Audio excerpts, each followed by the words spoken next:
মৃত্যুর পরেও বুলিংয়ের শিকার জুলাই যোদ্ধা ও কন্টেন্ট ক্রিয়েটর কারিনা কায়সার। অনেকেই বা বলছেন হাদির বউ হাদির কাছেই চলে গেছে। দর্শক, এই নিয়ে সাংবাদিক ইলিয়াস হুসাইন যা যা বললেন, চলুন তার মুখ থেকেই শুনে আসি। কারিনা কায়সার এই ভদ্রমহিলা মারা গেলেন। আমি ওনাকে চিনতাম না। 4-5 দিন আগে ওনার বাবার, যিনি কায়সার আহমেদ, যিনি ফুটবলার ছিলেন, উনি তো বিখ্যাত ফুটবলার, তো ওনাকে আমি চিনি। তো ওনার মেয়ে জানার পরে তারপরে শুনলাম যে উনি অসুস্থ। তো মারা যাওয়ার পরে আবার জানলাম যে উনি এরকম অভিনেত্রী ছিলেন, তারপরে কন্টেন্ট ক্রিয়েটর ছিলেন। তারপর জুলাই যুদ্ধে ওনার ব্যাপক একটা অবদান ছিল, ভূমিকা ছিল। সেই কারণেই মূলত ওনাকে নিয়ে আওয়ামী লীগের লোকজন, আওয়ামী লীগের বিভিন্ন লোকজন, তারা পৈশাচিক আনন্দ উল্লাস প্রকাশ করেছে। এটা আমি সমস্যা মনে করি না। আমি আমার ফেসবুক পোস্টেও গতকালকে লিখেছি যে আওয়ামী লীগের লোকজন, আমি আল্লাহ আমাকে তো একদিন অবশ্যই নিয়ে যাবেন। তো আমি যেদিনই আল্লাহ আমাকে নিয়ে যাক, আমার মৃত্যুর পরে আওয়ামী লীগের লোকজন যদি আমার জন্য দোয়া করে, আমার হাসরের ময়দানে পেদানি খাইতে হবে। তোর জন্য আওয়ামী লীগ দোয়া করে কেন? আমার আর হিসাব কিছু নেই, ওরা পাড়া দুজকে পাড়া, আর কোনো হিসাব নেই। আওয়ামী লীগের লোককে আমার মৃত্যুর পরে হাসতে হবে, উল্লাস করতে হবে, আমার জন্য খারাপ ইয়ে করতে হবে। ওরা তো দোয়া করবে না, ওদের ভগবানের কাছে চাবে। তো এটা হইল গিয়া আমার আমার অসিয়ত করে গেলাম, ধরতে পারেন এটা একটা। তো এখন এই আওয়ামী লীগের লোকজনের গত এই 2 দিনে যে আলোচনা একটা ঘটনা খুব প্রকটভাবে তারা নিয়ে এসেছে, যে তাদের লোকজন কয়েকদিন আগে যে মারাটারা যেত, ধরা পড়তো, জেলে যাইতো, এগুলো গেলে আমরা হাসাহাসি করতাম না, তাদের লোকজনের মারা হয়েছে এই গেল কয়েকদিনে। তো এগুলোরে তারা উদাহরণ হিসাবে টেনে এনেছে যে তারা এটা 24-এর পরে এটা করা হইতো, এই জন্য তারা এখন এই কারিনা কায়সার থেকে শুরু করে অন্য যারা কিনা তাদের বিরোধী পক্ষ, তাদের মৃত্যুতে তারা উল্লাস করবে, এরকম কারণ টারণ অনেকে আবার লেখালেখিও করেছে। তাদের কেন্দ্রীয় নেতা টেতা ছিল, এরকম অনেকে লিখেছেন। তো এখন আমাদের তো আবার বাংলাদেশি, আমরা তো গোল্ডফিশ নিয়ে দুনিয়ায় জন্মাইছি, তো যেই কারণে একটু মনে করায় দেওয়া আর কি, এই জন্য মূলত ভিডিওটা করতে আসলাম। দেখেন, ওরা 24-এর পর থেকে হিসাব টানছে। 24-এর পরে যা যা হয়েছে ওনাদের, এখন দেখবেন খুব স্যাড মিউজিক দিয়া, তারপরে এই যে 2 দিন আগে আপনার চোর, এই যে ইঞ্জিনিয়ার মোশাররফ, চোরের বাচ্চা, এই বদমাইশ হলে গিয়া মারা গেল। এই বদমাইশ মারা যাওয়ার পরে এখন কি জান্নাতে যাবে? এরা আবার জানাজা হতে, ওদের জানাজা দিস কেন? তোরা জানাজা নিস কেন? তোদের তো জানাজা দরকার নাই। তোরা সারা জীবন ইসলামের বিরুদ্ধে, মুসলমানদের বিরুদ্ধে কাজ করে আসলে, এখন আবার জানাজা জোয়াইতে আসো কেন? তোমাদের জানাজা দিতে হয়। জানাজা দিয়ে আবার বিরাট আকারে জয় বাংলা, জয় বঙ্গবন্ধু, আরে বাবারে বিরাট আকারে তারা শোডাউন দেখালো। পাশার চামড়া এই 24-এর পর থেকে এই পর্যন্ত যতটুকু ইয়েলো কালার আছে, ওটা পরিপূর্ণ লাল হয়ে যাবে রাস্তাঘাটে। মনে করেন না যে বিএনপি তোমাদের ছাড়া দিবে, সারা জায়গাতে নাই। ক্ষমতার জায়গায় বিএনপি বলো আর জামাত বলো, আওয়ামী লীগ বলো, কেউ কারোর ছাড় দিবে না। তো তোমরা এসে আবার ভাব মাইরা রাস্তায় ইয়ে করবা, পাশার চামড়া, তারপরে দেখবা ইয়েলো থেকে লাল হয়ে গিয়েছে। ঠিক আছে? তো এরকম কিছু ঘটনায় 2 দিন আগে এক মহিলা মারা গিয়েছে। ওই মহিলা তার ছেলের মারামারি মাঝখানে গিয়ে, তারপরে সে পরে শোনা গেল সে স্ট্রোক করেছে। বিরাট আকারের ছেলের জন্য মাকে মেরে ফেলাল। আরে বেটা, ছেলের জন্য মাকে মারা হবে কেন? তোদেরকে কাউকে মারা হয়নি। তোদের মন্ত্রীদেরকে ধরা হয়েছে, তোদের আওয়ামী লীগের লোকজন এলাকায় ঘুরে বেড়াচ্ছে, তোদের কাউকে মারা হয়নি। ছেলের জন্য মাকে মারা তো বহু পরের কথা। তোরা হইলে করতে এটা, এবং তোরা ভবিষ্যতে যদি সুযোগ পাস তাহলে তোরা এর চার ভয়ঙ্কর কাজ করবি। কিন্তু এটা বিএনপিও করে, জামাতও করে, এনসিপিও করে, বাংলাদেশের সাধারণ মানুষও করে, ইভেন যাদের পরিবারের মানুষ মারা গিয়েছে আন্দোলনে, তারাও তোদের মতো হিংস্র। এটা সম্ভব না। আওয়ামী লীগ পৃথিবীতে জন্মায় ওর বাপের পিছন দিয়া। কোনো মায়ের গর্ভে কোনোদিন আওয়ামী লীগ জন্ম দিতে হবে না। আওয়ামী লীগের আবার অনেকগুলো ধরন আছে, সবাই আবার আওয়ামী লীগের চেতেন না। কিছু আছে ধরেন এরা মানে অবলার মতো, ওই শেখ মুজিবের ব্যাপারে জানে না কিছু, হেলাই যে বদমাইশ ছিল এটা জানে না জানে আনতো যে আওয়ামী লীগ করে, এটা একটা ধরন আছে। আবার বেশিরভাগ আওয়ামী লীগ করে হলো কিয়া নিজের স্বার্থের জন্য। রাজনীতিটা পুরোটাই স্বার্থ। দেখেন না, শেখ মুজিবের লোকজন এখন বিএনপির দলে চলে আসছে, জামাতের দলেও গিয়েছে, গিয়ে আবার মিটিং মিছিলের মধ্যে বক্তব্যের শেষে জয় বাংলা আবার জিপ টিপ কামড় দিয়া এরপরে আবার ঠিক করে। দেখেন না? সো বিষয়টা আসলে আইডিওলজিক্যাল। এটা হচ্ছে পুরোটাই একটা স্বার্থগত ব্যাপার, এবং এই স্বার্থের জন্যই মূলত তারা একবার আওয়ামী লীগ সাজে, একবার বিএনপি সাজে, জামাত সাজে, এনসিপি সাজে, আমতারেকের দলে গিয়ে তারা ফিরেছে। তোদের মানে অবস্থাটা দেখ। তোরা মানে হুমকি দেশ এখন যে এই করে ফেলবি, ওই করবে, আসছি, এই সেই হাবি যাবি। তো লজ্জার শরম যদি তোরা কেউ আব্বা, দুলাভাই, খালু, নানান কিছু ডাইকা বিএনপি, জামাত, এনসিপি, আম তারেকের দলে গিয়াও তারপরে তোরা ভিড়ছিস, তোদের এই হলো অবস্থা। অথচ আমরা গেল 15 বছর ধরে যখন বলতাম, তোদের 32 নাম্বার সেটা ভেঙে দেওয়া হয়েছে না, পালাইছিস। তোদের চুদাচুদনে করা হয়েছে না, পালাইছিস কিছু। তোদের লোকজন এই গেল 15 বছর আমরা যখন বলতাম, আমরা ওই যে 75-এর ঘটনা নিয়ে বলতাম না, যে 75-এ শেখ মুজিবের কে মারার পরে তারপরে আওয়ামী লীগের লোকজনও গিয়ে তারপরে নাচানাচি করেছে, গান গিয়েছে। আওয়ামী লীগের লোকেরাই তো মেরেছে, যারা তাকে মেরেছে তাদের বেশিরভাগই রক্ষী বাহিনীতে ছিল, সবাই মুক্তিযোদ্ধা, খেতাবপ্রাপ্ত মুক্তিযোদ্ধা, তারাই তো তোর বাপরে মারছে। তোর বাপের সাথে যারা মন্ত্রী পরিষদে ছিল, সে মন্ত্রিসভার সবাই গিয়া তারপরে এই 19 জন গিয়া পরবর্তী মুশতাকের মন্ত্রিসভায় শপথ নিয়েছে। তো তোদের লোকই তো সব, তাই না? তারপর তোরা আবার গিয়ে মিষ্টি মিষ্টি বিলাইছিস। তো আমরা গত 15 বছর ইতিহাস থেকে তুলে ধরে যখন এগুলো নিয়ে কাজ করতাম, তখন ওরা আবার এসে বলতো এগুলো। সেই দিন আর নেই, হ্যাঁ, সেই দিন চলে গিয়েছে। এখন আমরা নতুন মুজিবের তোর মুজিবের সৈনিক কোন শালাই মুজিবের সৈনিক না। এই যে ফজা পাগলা আছে না, টাকা দেয়, ইন্ডিয়া টাকা দেয়, আওয়ামী লীগ টাকা দেয়, ওদের মুজিববাদটাকে প্রতিষ্ঠা করে রাখতে হবে, এইটা দিয়ে ওরা বাংলাদেশে করে। এই কারণে ওদের এই মুজিববাদটাকে ওরা মানে সেই বিএলএফ থেকে রক্ষী বাহিনী টাইনি তারপরে এগুলো করে তারা এই পর্যন্ত এসে পৌঁছেছে। মুজিব বাহিনীর কেউ যুদ্ধ করে না এই দেশে, মুক্তিযোদ্ধাদের সাথে পুরো 9 মাস তারা যুদ্ধ করেছে মুক্তিযোদ্ধাদের বিরুদ্ধে। জিজ্ঞেস করিস তো, মুক্তিযোদ্ধাদের কাছে জিজ্ঞেস করি যায়। তো এই হচ্ছে গিয়া তাদের অবস্থা।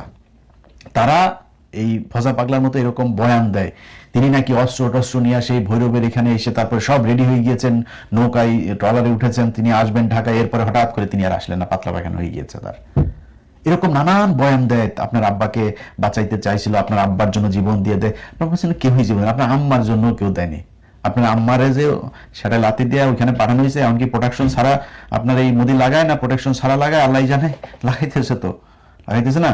তো এখন যে তোর মারে যে সেটা লাতি দিয়ে বার করে দিল, তো তোর মারে বার করে দিল, তোর একটা কেউ নাই, একজন মানুষও কি রাস্তায় দাঁড়াইতে পারলে না আমরা শেখ হাসিনাকে চাই। তোরা সব আব্বাটাকে, তোদের রাষ্ট্রপতি তোদের আব্বা, তোদের এই বাপও এখন কয় জিয়াউর রহমান মহান স্বাধীনতার ঘোষক, বহুদলীয় প্রবক্তা, তারপর আওয়ামী লীগের কয় ফ্যাসিস্ট। তোদের আব্বা রাষ্ট্রপতিও বলে। সব মানির খেলা, মানি ছাড়া এখানে কেউ আদর্শ করে না। তো এই এখন তোরা যে নতুন করে শুরু করছিস, এই করে ফেলবি, সেই করে ফেলবি, 15 বছর বলছিস না করবি, 32 নাম্বার সেটা ভেঙে দেওয়া হয়েছে না, পালপালাইছে। একজন মানুষ গেছিলি যেদিন ভাঙা হইলো, একজন গেছিলি যা তারপর দাঁড়াইছিলি যে আমার উপর দিয়ে বুলডোজার চালাইতে হবে, বলছিলি নাকি তোরা? একজনও নাই।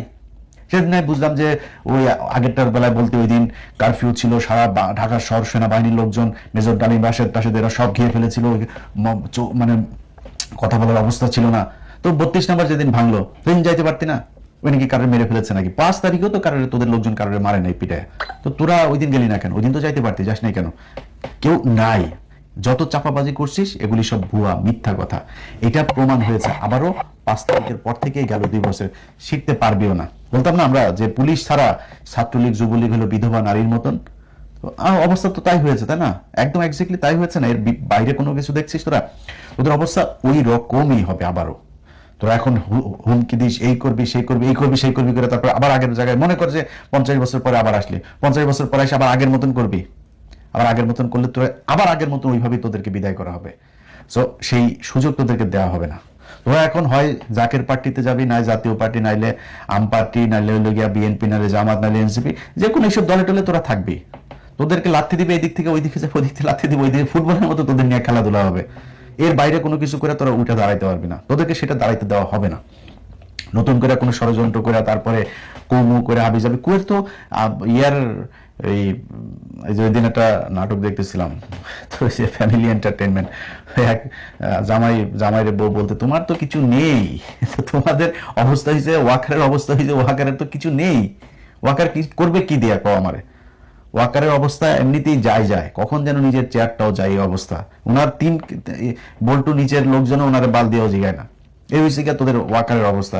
আর তোরা এখন মানে হুমকি দিস, তারপরে এসে এই করে ফেলবি, সেই করে ফেলবি, এই সেই হাবি যাবে, এগুলি বলিস, এগুলি ভুলে যেতে হবে। হ্যাঁ, তোদের এই পাওয়ারে আসলে তোদের যে ক্ষমতা, পুলিশ টুলিশ পেছনে থাকবে, সেনাবাহিনী থাকবে, ওইদিকে বিডিআর থাকবে, সব মিলায় নিয়ে আসে তারপরে বিধবা ওই বউ যেমন জামাই পিছনে থাকলে যা হয় ওইটা দিয়ে, এরপরে না থাকলে বিধবার মতো অবস্থা হয়।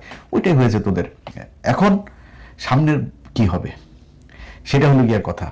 তোরা মনে কর কথার কথা, তোদেরকে করা হইলো, মানে সুযোগ দেওয়া হলো, যে বলা হলো যে তোরা আয়, তো তোরা এখন দেশে আয়, তোদের আম্মাকে এই যে মোদি যারা লাগাইতেছে, ওরা বললো তুই দেশে আয়। দেশে আসার কথা বলার পরেও দেশে আসবে? ওর এমন কোনো প্রমাণ আছে যে যেই প্রমাণ এই ট্রাইব্যুনালে পড়ে নাই, যে ও যে খুনের এই হত্যার হুকুম দিয়েছে, তোর কি বলে ওদেরকে হুকুম দিয়ে করেছে, এটা কোনো কিছু কি বাকি আছে? সবকিছু তো ট্রাইব্যুনালে জমা পড়েছে, একটা না কয়েক শতবার ফাঁসি হবে তোদের আম্মার। যে তোদের আম্মা কি আসবে? আচ্ছা, তোদের আম্মার পরের গুলির কথা বলি। অনেক নেতা ছিল না, অনেক বড় বড় কথাবার্তা বলতো। আরে ভাই, এখন তো ফেসবুক, আমরা তো কিছুই না, আমরা তো একদম সাধারণ মানুষ ছিলাম। 0 সাবস্ক্রাইবার থেকে আমাদের ইউটিউব, 0 ফলোয়ার থেকে আমাদের ফেসবুক, সেখান থেকে উঠে এসেছে, বাড়িতে গিয়ে ঝামেলা করেছে, নানান ধরনের সমস্যা করেছে। তো তোদের তো সব টাকা পয়সা টয়সা নিয়ে তারপরে পরিবার সব নিয়ে আসছে। এরকম পরিবার অন্তত 10,000 আছে না তোদের? লন্ডনে, আমেরিকা, কানাডা, অস্ট্রেলিয়া, বিভিন্ন দেশে গিয়েছিস, সেখানে নাগরিকত্ব সবই আছে। তারা কোথায়? তারা তো কথাও তো বলে না। কারণ কি? মানি পকেটে আছে, নাগরিকত্ব আছে, পরিবার সহ সাথে আছে, দরকারটা কি? কুত্তার মতো ঘেউ ঘেউ করে কয়েকটা, সেগুলি হলো ছাগলের 3 নাম্বার বাচ্চা। এদের সামনে আবার ফের আওয়ামী লীগ কথার কথা মনে করেন যদি ক্ষমতায় আসেও, এদের তখনও পাত্তা থাকবে না। এগুলি হলো গিয়ে ঘেউ ঘেউ করে একটু। দায়িত্বশীল কয়জন আওয়ামী লীগের লোক আছে বলেন? কয়েক হাজার মানুষ বাইরে, কই তারা আওয়াজ দেয়? কারণ তারা বাস্তবতাটা জানে যে ভবিষ্যৎটা আসলে কি হবে। আওয়ামী লীগের কথা এই দেশ থেকে ভুলে যেতে হবে। সব শেষ এই কারিনা কায়সারের ঘটনা নিয়ে ওরা যে ন্যারেটিভটা এখন দাঁড় করাইতে চাচ্ছে সেটা একটু বলি। ওরা গেল কয়েক মাস ধরে সাংবাদিকদের উপরে নির্যাতন হচ্ছে, তারপরে বিনা ইয়েতে মামলায় নিয়ে যাচ্ছে, ওয়ারেন্টে আসামিকে ধরে নিয়ে যাচ্ছে, পরিবারের একে না পেয়ে ওকে নিয়েছে, 1.5 মাসের বাচ্চার ইয়েকে। এটা এই শুরু হয়েছে এই 24 থেকে, এই গেল কয়েকদিন ধরে ওরা কারিনার এই ঘটনাটা নিয়ে এসে তারপর বলে যে এই 24-এর পর থেকে কয়েকটা উদাহরণ দিয়ে তারপরে বলে এই জন্য কারিনার মৃত্যুর পরে ওরা হেসেছে। এটা শুরু করে গিয়েছে তোর আব্বা এই দেশে সিরাজ শিকদারের মতো একজন মেধাবী মানুষকে মারার পরে তোর আব্বা উল্লাস করে সংসদে দাঁড়িয়ে বলেছে, কোথায় সেই সিরাজ শিকদার? এটা তোর বাপ শুরু করে দিয়ে গেছে।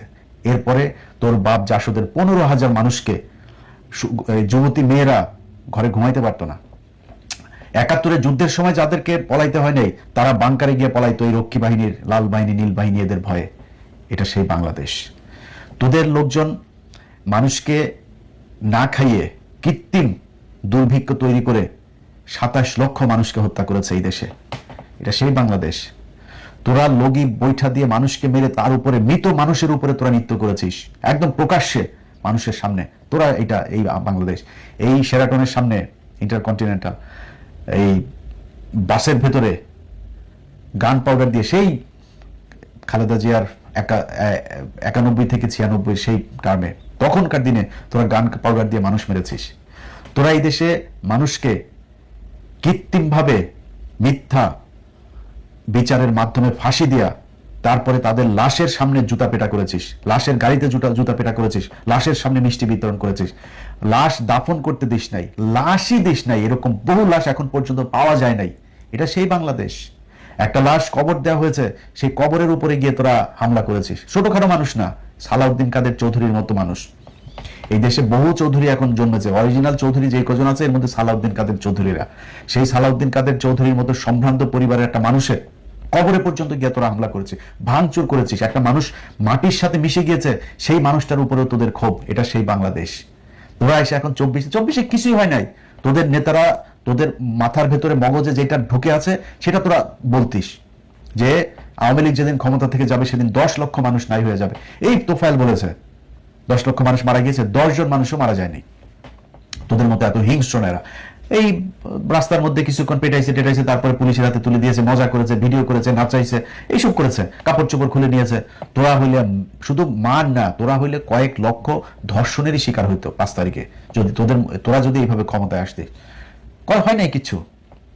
এখন তোরাই যে এত কিছু তোরা সারা জীবন করছিস, তোরা এখন এই 24-এর কয়েকটা ঘটনার ছোট ছোট ঘটনা, মানুষ ভোট দিতে যায়নি তোদের পক্ষে। ধানের শীষে ভোট দেওয়ার কারণে 4 বাচ্চার মাকে পর্যন্ত তোরা ধর্ষণ করেছিস। রোজা ভাঙিয়ে এই আলেপ, এই যে পুলিশ কর্মকর্তা আলেপ, রোজা ভাঙিয়ে তারপরে ধর্ষণ করেছে শিবিরের এক নেতার স্ত্রীকে। এটা সেই বাংলাদেশ। কথা বলার বেলায় হিসাব করে তারপরে কথা বলে আমরা ভুলে গেছি সবকিছু। আমাদের এই গেল 2 বছরে যেসব শুয়োর ছানারা টাকা পয়সার বিনিময়ে তারপরে তোদেরকে বিচারের মুখোমুখি না করে তারপরে তোদেরকে ছেড়ে দিয়েছে, তোদের বিচার করে নাই, তোদেরকে রাজনীতি করতে দিয়েছে, তাদের আল্লাহ এই টাকা পয়সার হিসাব একদিন নিবেন। এই যে ছোট ছোট বাচ্চা, আরে বেটা 1.5 মাসের বাচ্চার মাকে জেলখানে নিয়েছে, এরকম বাংলাদেশে বহু ঘটেছে গেল 15 বছরে। তোরা 1.5 বছরের বাচ্চাকে গুলি করে মারছিস, 6 মাসের বাচ্চাকে সহ তোরা করছিস, ওই কি বলে ঘরের ভিতরে ঢুকাই দিয়া বোমা দিয়া, তারপরে বলছি যে নাশকতা করতে গিয়ে বোমা বানাই করতে গিয়া, একটা দুইটা না, ওই জাহাজবাড়ি থেকে শুরু করে সেই গাজীপুরে, সেই বগুড়াতে, রংপুরে, সিলেটে, চিটাগাঙে, বিভিন্ন জায়গায় তোরা এই নাটক সাজায় তারপরে মানুষকে মেরেছিস। মানুষ মারার পরে সেই লাশ পর্যন্ত নিতে দিয়েছিস। এই পুরান ঢাকার ইব্রাহিম তার বাবা লাশ আনতে গিয়েছিল, সে লাশ নিয়ে বেশি বাড়াবাড়ি করলে তোমার ছেলে আরেকটা নাই হয়ে যাবে, কিচ্ছু বলে না আর। এটা সেই বাংলাদেশ, খুব হিসাব করে কথা বলতে হবে। অতএব তোরা এই হাসাহাসি করবি, আমরা মারা গেলে তোরা করবি, আমরা কেয়ারই করি না। তোরা মানুষ না, তোরা আওয়ামী লীগ, তোরা বাপের পিছন দিয়া ফুসফুস করে গরুর মতো বাইরে হইছিস, বুঝছিস না? তোরা কোনো মানুষ পৃথিবীর কোন ধর্ম বর্ণ কোনো মানুষ যার মিনিমাম মনুষ্যত্ববোধ আছে সে কোনোদিন আওয়ামী লীগ করতে পারে না। ওদের চিন্তা চেতনা, ওদের সাথে তর্ক করলে আপনি মানে নিজেরই পাগল মনে করবেন। কোনো যুক্তি ওরা বুঝে না, ওদের চিন্তাগুলি অন্যরকম, এটা কোনো মানুষের সাথে মিলবে না। গরুর পন্দে দেয়া দুনিয়ায় আসা কিছু জাউরা, এগুলোরই আওয়ামী লীগ বলে। আল্লাহ হাফেজ।